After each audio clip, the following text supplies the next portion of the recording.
Olá pessoal, continuando com o tópico de empirismo, hoje a gente vai falar do David Hume, que é tido na filosofia como o principal representante da escola empirista. Então ele vai é, elevar as ideias tanto do Francis Bacon quanto do John Locke a um outro nível de discussão. Então, como ele também parte da ideia de que o conhecimento é produzido aqui no mundo material, derivado das nossas impressões sensoriais, ele aponta para um fato muito importante que vai servir de base para a gente pensar o pensamento científico, o fazer ciência, o produzir conhecimento dali para frente. Ele vai ter um impacto muito profundo na obra do Immanuel Kant, por exemplo, e até hoje é tido como um dos grandes pensadores da área. Por quê? O David Hume ele aponta para a necessidade da gente refletir a origem das nossas ideias. Ele vai apontar, ele vai afirmar que as nossas ideias são fruto de impressões que a gente colhe no mundo real, na realidade. E que muitas vezes as relações de causa e efeito, ou seja, as relações causais, que podem ser traduzidas da seguinte frase: toda vez que acontece tal evento, o resultado é isso. Então, por exemplo, toda vez que eu jogo uma bola para cima ou um objeto qualquer, esse objeto retorna para o solo. Ele vai dizer que essa impressão ela não é necessariamente fruto de um conhecimento exato. Ele vai dizer que isso é fruto do nosso hábito. A gente se habituou a ver essas duas coisas acontecendo e a gente passou a deduzir que elas sempre acontecerão. E por que é importante a gente pensar isso, pessoal? Uma coisa é o conhecimento lógico e científico. Um exemplo que eu dei da gente jogar um objeto para cima e ele voltar pode ser explicado cientificamente. Até aí não há problema nenhum. O que David Hume chama a atenção é que muitos dos nossos conceitos, das nossas ideias, elas não têm uma relação verdadeira de causa e efeito, mas são só frutos do hábito. A gente se habituou a achar que as coisas acontecerão sempre da mesma forma, porque as nossas percepções individuais nos guiam para isso.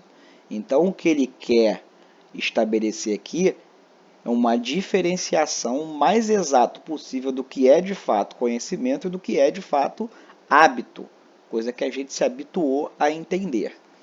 Então ele vai sim apontar que o nosso conhecimento é fruto da nossa experiência, né? E aí leia-se experiência os 5 sentidos. No entanto, esse conhecimento deve ser processado pela razão. Então, o exemplo do objeto que eu jogo para o alto e ele retorna pode ser explicado por meio da razão, no caso, a lei da gravitação universal. Eu posso explicar isso. O que eu não posso explicar de forma racional deve ser observado com o máximo de cuidado. Essa é a grande dica, a grande observação do David Hume. Por isso, ele retorna um pouco do ceticismo grego. Ele duvida da capacidade humana de conhecer totalmente as coisas. E aí é importante a gente prestar atenção, pessoal, pelo seguinte motivo. Ele não está dizendo que a gente é incapaz de conhecer. Ele está dizendo que a gente deve sempre prestar atenção aos nossos limites, às nossas capacidades de conhecimento. Esse ceticismo é um ceticismo positivo, na medida em que ele desconfia para que tenhamos certeza. Por isso que ele critica, por exemplo, a metafísica do Descartes. Ele vai dizer, por que eu devo pensar sobre coisas que eu não consigo comprovar? Como, por exemplo, a ideia do inatismo. Eu não consigo provar por A mais B que nós nascemos com as ideias já implantadas em nossa alma.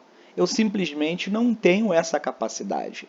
Ora, se eu não tenho a capacidade de comprovar qualquer coisa por A mais B, ou seja, uma relação de causa e efeito, eu não devo afirmar que ela existe. Reparem como é bem simples a afirmação dele. Eu só posso falar sobre algo que eu consiga provar. Daí ele também critica a ideia de um eu, de um cogito também do Descartes, único. Que o Descartes afirma, existe um único cogito, um único sujeito dentro de nós, seres humanos. O David Hume vai criticar isso e vai dizer o seguinte, a todo momento nós estamos em um processo de modificação porque a todo momento nós estamos tendo novas experiências. Então não há como dizer, um exemplo, não há como dizer que o meu eu aos 15 anos é exatamente igual ao meu eu dos 65. Então há um espaço de tempo muito grande entre um e o outro. Nesse espaço de tempo, entre os 15 e os 65, eu vivi muita coisa que pode fazer com que eu reflita, com que eu modifique, por exemplo, comportamentos, pensamentos, crenças e assim por diante. Então, dizer que existe um só eu, para o David Hume, não é uma verdade. Mesmo porque, lembrando, a gente não consegue provar por A mais B. Então, a gente vai ver que quando ele critica essa relação de causa e efeito, ele está querendo criticar os nossos hábitos, as nossas crenças. A gente se habituou a acreditar em algumas coisas. E esse hábito de acreditar é nocivo para o conhecimento.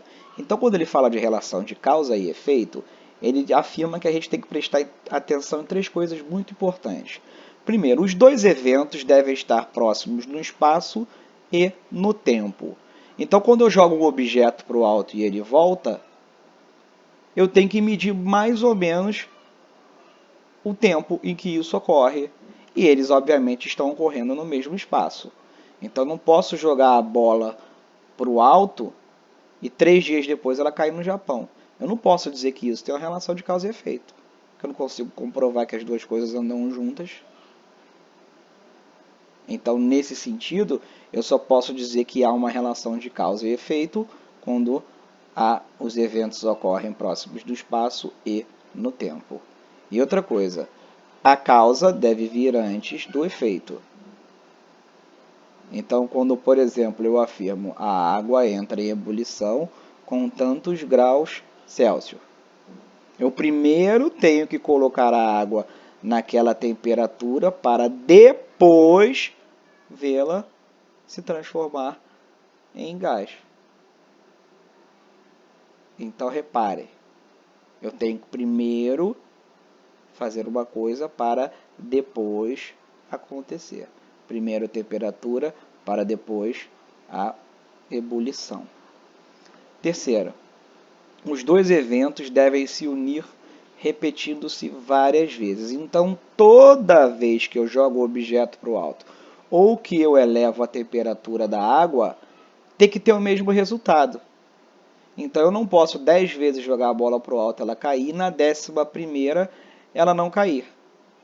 Eu não posso 20 vezes elevar a temperatura da água até determinado ponto e ela se transformar para o estado gasoso e na 21ª isso não ocorrer. Então não há relação de causa e efeito. Então reparem bem, pessoal, o que o David Hume está fazendo aqui é impor rigidez às relações de causa e efeito. Repare, ele não está dizendo que é impossível conhecer. O que ele está dizendo é que é necessária uma rigidez para a gente dizer isso. E aí, quais são os limites da ciência para a gente concluir aqui com David Hume? Primeiro, tempo e nitidez. Então, quanto maior o tempo entre a experiência e a análise, menor a nitidez. Então, se por exemplo, isso a gente pode ver como uma aula. Então, se eu faço a aula hoje, se eu estudo determinado assunto hoje e retorno ele daqui a 2 semanas, ele vai estar menos nítido da minha memória. Então a tendência é que isso escape. Então, se eu jogo um objeto para o alto para fazer uma experiência, ele cai 3 dias depois, como é que eu posso fazer a análise disso? Como é que eu posso ter certeza de que há uma relação de causa e efeito, se passou muito tempo entre uma coisa e outra? Uma coisa são eventos que demoram a ocorrer no tempo. Então, por exemplo, o degelo de uma geleira. Isso demora um certo tempo, mas esse tempo pode ser previsto mediante determinadas condições de experiência, determinadas condições físicas. Isso é uma coisa. E outra coisa é as relações de causa e efeito de um tempo muito longo. Outra coisa importante que a gente tem que prestar atenção são as nossas percepções particulares. Uma coisa são os nossos hábitos, as nossas impressões. Outra coisa são as ideias gerais. Então, por exemplo, digamos que nós vivemos em uma comunidade muito pequena